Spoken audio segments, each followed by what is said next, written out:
Quando eu grito, eu saio dessa posição horizontal. Eu sou grande, tu é o pequeno, eu mando, tu obedece, eu digo e tu faz. Ainda que eu não olhe para o que eu sinto, para o que eu preciso, para o que eu desejo, para o que eu quero, essas coisas não deixam de existir. Isso está acontecendo lá nos bastidores, lá naqueles lugares guardadinhos onde a gente não olha muito, naquele quartinho da despensa que tem dentro de nós, onde a gente guarda as coisas que a gente não gosta muito de olhar, né? Mas isso tá ali, presente. Então, muitas vezes esse grito vem quando o meu corpo, quando o meu organismo diz: deu, não dou mais conta disso. Tá atropelando todos os meus limites. Não dou conta mais de não cuidar de mim. E aí a gente precisa se colocar nessa posição tradicional zona de autoridade autoritária para que as coisas aconteçam minimamente seguindo a nossa expectativa. Para a gente internamente achar que valeu a pena. Deixar de lado tudo que a gente precisa. Então, borboleta, se a gente quer parar de gritar com as nossas crianças, a primeira coisa que a gente precisa fazer é dar voz para o que a gente precisa. É olhar para as nossas necessidades. É olhar para os sentimentos e para as emoções que aparecem para nós aqui internamente, quando a gente lida com as crianças. Porque quando eu cuido disso, eu não preciso passar essa promissória. Eu não preciso trazer isso para a relação, isso não fica embolado ali. E por que a gente grita com as nossas crianças, né? E eu acho que para a gente pensar nisso, é importante a gente pensar um pouquinho, para variar, né? E um pouquinho lá para trás e lembrar um pouquinho de como era quando nós éramos crianças, né? Qual foi o tipo de educação que a gente recebeu? E o que está no pano de fundo quando eu sinto que eu preciso gritar com essa criança? Porque de alguma maneira a gente segue com essa necessidade da criança de ser ouvido. Então muitas vezes a gente vai gritar com os filhos quando a gente sente que esgotou os nossos recursos para ser ouvido. Então eu falei 1, 2, 10, 50 vezes e lá pelas tantas eu gritei. Eu gritei porque eu senti que a minha mensagem não chegou. E aí eu subo o meu tom de voz. Mas o que acontece quando eu faço esse movimento? Quando eu escolho subir o meu tom de voz e gritar para ser ouvido? O que está lá nos recônditos lá da minha memória, né?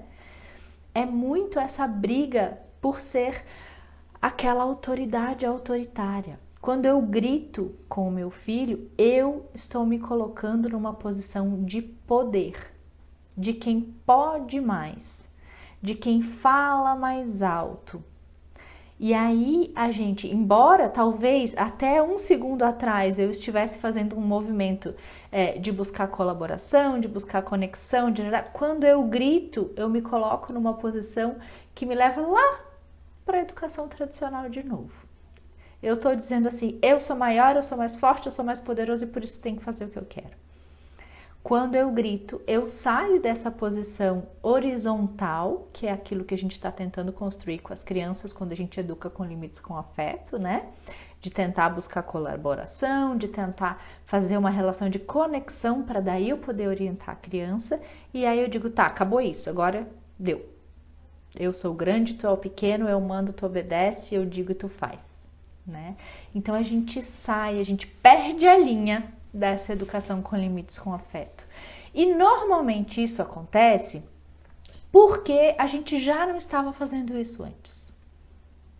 E porque normalmente junto com isso a gente também não estava se observando nessa relação. A gente não estava atento a como a gente estava lidando com esse pedido. Porque o que costuma acontecer? Né? A gente vai levando as coisas e aí parece que de uma hora para outra a paciência acabou. Mas isso não é assim, a paciência não acaba assim.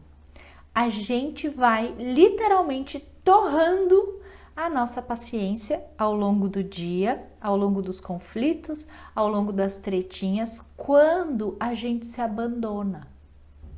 Quando a gente para de olhar para a gente nesse processo. E isso é muito comum, especialmente com as mães, isso é muito comum.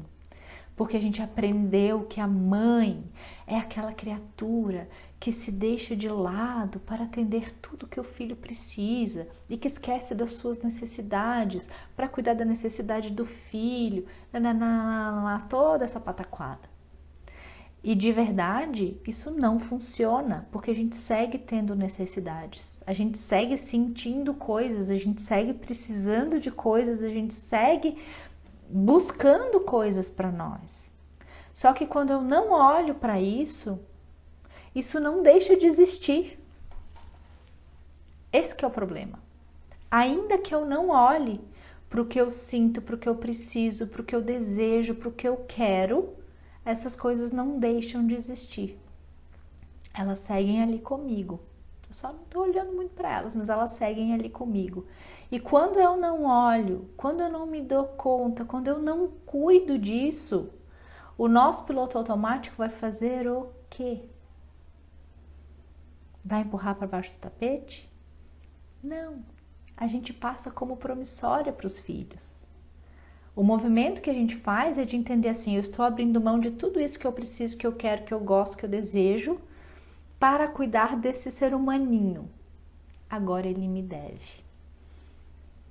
E aí, quando as crianças não cumprem exatamente a nossa expectativa, ou quando eles estão pedindo coisas, propondo coisas que a gente não está disposto a fazer, essa promissória parece grandona no meio dessa relação. Porque aí eu me sinto traída, desvalorizada. E tudo isso muitas vezes não tá assim na frente de cena, né? A gente não tá olhando para isso com clareza. Isso tá acontecendo lá nos bastidores. Lá naqueles lugares guardadinhos onde a gente não olha muito. Naquele quartinho da despensa que tem dentro de nós, onde a gente guarda as coisas que a gente não gosta muito de olhar, né? Mas isso tá ali, presente. Então, muitas vezes esse grito vem quando o meu corpo, quando o meu organismo diz, deu, não dou mais conta disso. Tá atropelando todos os meus limites. Não dou conta mais de não cuidar de mim. E aí a gente precisa se colocar nessa posição tradicionalzona de autoridade autoritária para que as coisas aconteçam minimamente seguindo a nossa expectativa. Para a gente internamente achar que valeu a pena. Deixar de lado tudo que a gente precisa. Então, borboleta, se a gente quer parar de gritar com as nossas crianças, a primeira coisa que a gente precisa fazer é dar voz para o que a gente precisa. É olhar para as nossas necessidades, é olhar para os sentimentos e para as emoções que aparecem para nós aqui internamente, quando a gente lida com as crianças. Porque quando eu cuido disso, eu não preciso passar essa promissória. Eu não preciso trazer isso para a relação. Isso não fica embolado ali entre a gente e a criança. Porque o grito, quando a gente grita, é um pedido de socorro. É um pedido para que a gente atenda ao que a gente precisa. E o que normalmente está aí nessa lista, né? Nessa pauta? Normalmente a gente está cansado. Normalmente a gente está sobrecarregada. Normalmente foi um dia que a gente não fez coisas gostosas de lazer, por mais simples que elas possam ser, por nós. Porque a gente está ali, né? Olhando para essa criança como se aquilo que ela precisa fosse o essencial, e é, né? Só que isso não pode ser o essencial em detrimento daquilo que a gente precisa.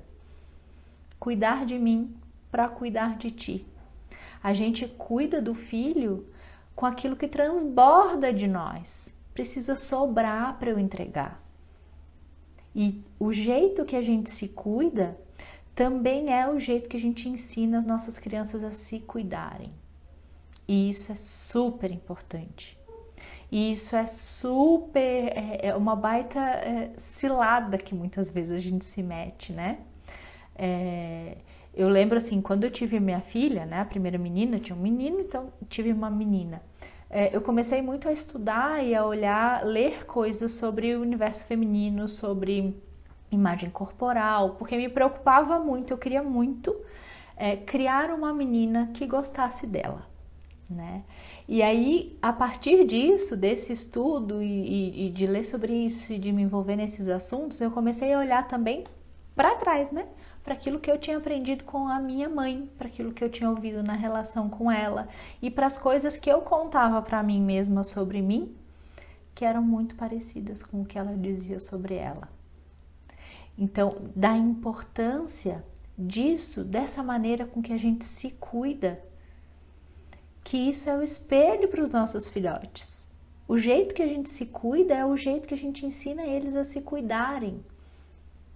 Então, se eu estou me atropelando, se eu não faço nada por mim, se eu estou o tempo todo deixando tudo que é meu para cuidar do que é do outro, eu estou ensinando meu filho a fazer a mesma coisa. E eu aposto que não é isso que vocês querem que os filhos de vocês façam.